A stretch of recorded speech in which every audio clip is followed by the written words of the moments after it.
Beloved, this woman is driving me crazy. This woman is driving me crazy. You find this in Luke chapter 18, verse 5. I think they're talking about the persistent widow. I love that parable. I love the parable of the persistent widow.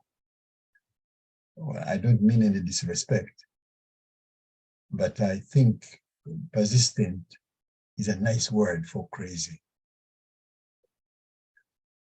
I love the parable of the crazy widow.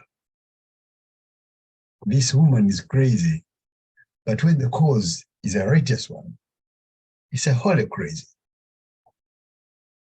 We aren't told what injustice took place, but she was on a mission. Maybe her son was falsely imprisoned for a crime he didn't commit. Maybe the man who molested her daughter was still on the streets. We don't know for sure. But whatever it was, she wouldn't take no for an answer. And the judge knew it. The judge knew she would circle his house until the day she got justice or the day she died. The judge knew there was no quit in this crazy woman. Now, does the judge, our judge, does the judge know that about you, my beloved? How desperate are you for the miracle? Desperate are you for the blessing? How desperate are you for the breakthrough?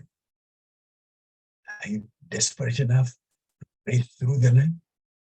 How many times are you willing to circle the promise until the day you die? How long will you knock on the door of opportunity? Until your knuckles are raw?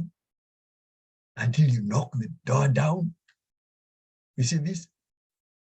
The methodology of this persistent widow was, I grant it, was unorthodox.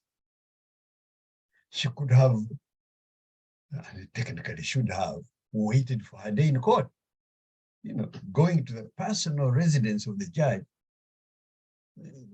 perhaps crossed the professional line.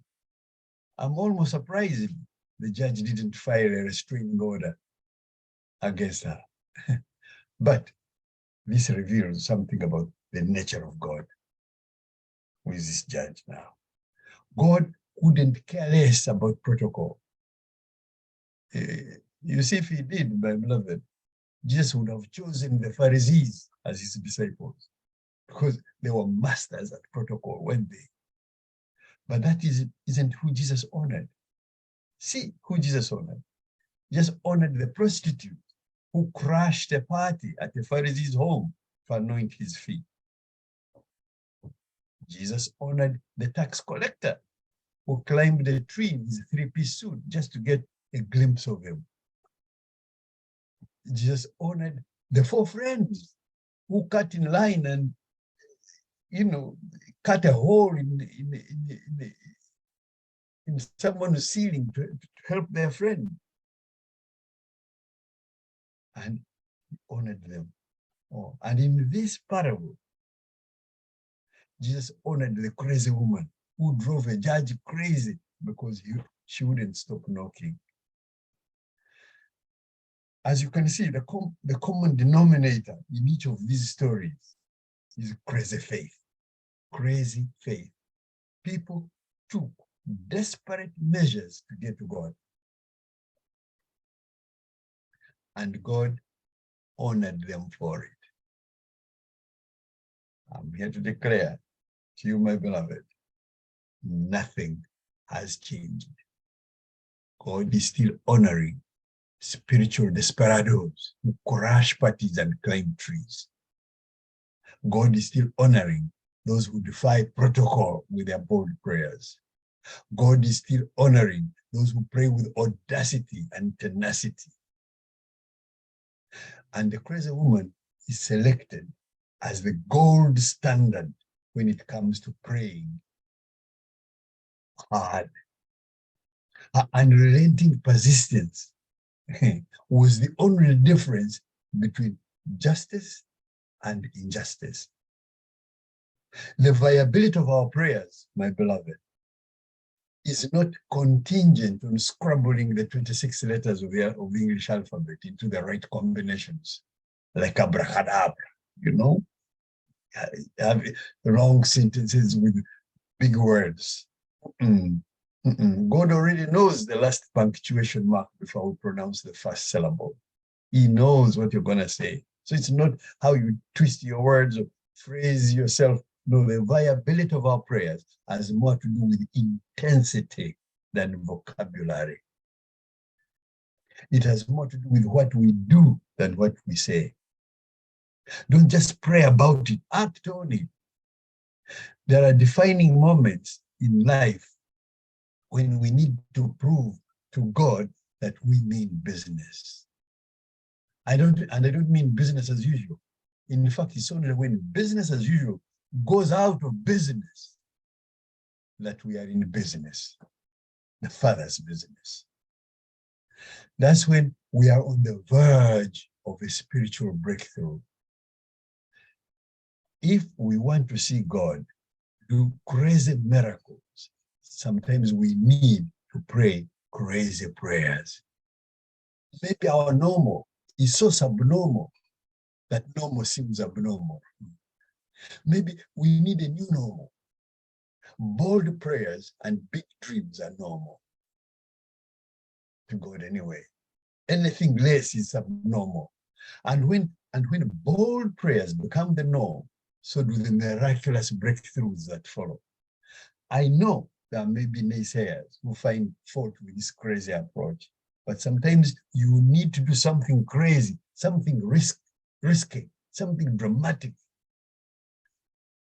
Let me tell you a story about a man called Honi, the circle maker, from the Jewish Talmud. To be sure, he's not mentioned in the canonical Bible. However, the story recounted in the Jewish Talmud is one which enables us to take away several admirable traits and biblical principles. It teaches us several lessons. Now, Honi was a Jewish scholar, as noted in the 1st century of BC.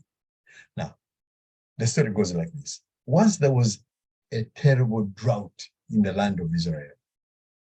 Now, it was already the month of Adar, which usually marks the end of the rainy season and the beginning of spring. But no rains had fallen all winter long. So the people sent for Honi, the circle maker. He prayed, but still no rains came. Then he drew a circle in the dust and stood in the middle of it.